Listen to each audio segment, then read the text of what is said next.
দারুণ স্বাদের ইলিশ মাছ ভুনা। এই ভুনাটা যে একবার খাবে সে বারবারই খেতে চাইবে।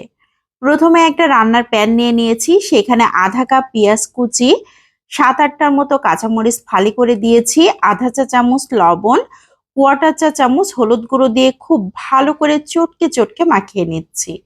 পেঁয়াজটা যাতে একদম নরম হয়ে আসে আর পেঁয়াজ থেকে পানি পানি বের হয়, এই অবস্থায় দিয়ে দিচ্ছি পেঁয়াজ পেস্ট 1.5 টেবিল চামচ, সরিষা পেস্ট 1.5 চা চামচ। এখন দিয়ে দিচ্ছি জিরা পেস্ট আধা চা চামচ, কাঁচামরিচ পেস্ট করে দিয়ে দিয়েছি 1 চা চামচ। আবারও খুব ভালো করে চটকে চটকে সবকিছু মাখিয়ে নিচ্ছি। ইলিশ মাছে তেমন কোনো মশলা লাগে না। অনেকেই বলেন পেঁয়াজ দিলে একদমই টেস্ট হয় না, এটা কিন্তু একদমই ভুল ধারণা। এভাবে পেঁয়াজ বেশি করে দিয়ে রান্না করে একবার খেয়ে দেখবেন। আমি সামান্য একটু লাল মরিচের গুঁড়া দিয়েছি সুন্দর একটা কালারের জন্য। এখন দিয়ে দিচ্ছি 2.5 টেবিল চামচের মতো সরিষার তেল। আমি অল্প অল্প করে তেল দিচ্ছি আর এইভাবে মাখিয়ে নিচ্ছি। খুব ভালো করে মশলাটাকে মিশিয়ে নিয়েছি। এই মশলাটা এভাবে হাতে মেখে নিলেই সব থেকে বেশি টেস্টি হবে। এখন মাছগুলোকে দিয়ে দিচ্ছি। আমি মাছগুলোকে রেগুলার সাইজ করে কেটে নিয়েছি। এখন খুব ভালো করে মশলার সাথে মাখিয়ে নিচ্ছি। মশলার সাথে এমনভাবে মাখাতে হবে মাছের গায়ে যাতে মশলা খুব ভালোভাবে মাখতে পারে। যখন খুব ভালো মতো মাখানো হয়ে গিয়েছে তখন এখানে দিয়ে দিচ্ছি 1 কাপ পানি।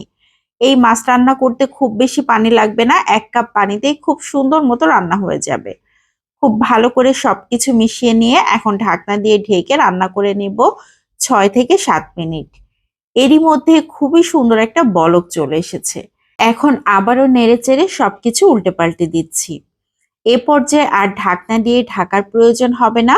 এভাবে রান্না করে নিলেই খুব সুন্দরভাবে রান্না কমপ্লিট হয়ে যাবে। এইভাবে আমি আরো 4-5 মিনিট জাল করে নিয়েছি। ঝোলটা কিন্তু অনেকটাই কমে এসেছে। এখন মাছগুলোকে উল্টে দিচ্ছি। সব মাছগুলোই আমি উল্টে দিয়েছি। কেউ যদি একটু ঝোল বেশি করে রাখতে চান সেক্ষেত্রে এই পর্যায়ে নামিয়ে নিতে পারেন।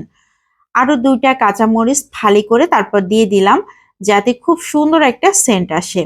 ঢাকনা দিয়ে ঢেকে 2 মিনিটের মতো রান্না করে নিলাম। খুবই সুন্দর হয়ে গিয়েছে। এখন আর খুব বেশি নাড়াচাড়া করব না। প্যানটাকে এভাবে ঘুরিয়ে ঘুরিয়ে দিলেই কিন্তু মাছটা রেডি হয়ে যাবে। আমি একদম ভুনা ভুনা করব, এজন্য তেল উঠে আসা পর্যন্ত রান্না করে নিব।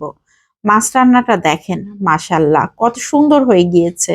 দেখতেই কতটা লোভনীয় লাগছে, খেতে যে কি মজার হয়। 2-3 দিন আগে আমার বাসায় গেস্ট এসেছিল, আমি এই মাছ ভুনাটা করেছিলাম। তারপর থেকে আমার বাসার সবার শুধু আবদার এভাবেই মাছ ভুনা করতে হবে। ইলিশ মাছটা এভাবে ভুনা করলে নাকি বেশি মজার হয়। তো আজকের এই ইলিশ মাছ ভুনাটা কেমন লাগলো সবাই লাইক ও কমেন্টের মাধ্যমে জানাতে পারেন। ভালো লাগলে বেশি বেশি করে শেয়ার করে দিতে পারেন, অনেকেই দেখার সুযোগ পাবে। আজকে বিদায় নিচ্ছি। আসসালামু আলাইকুম।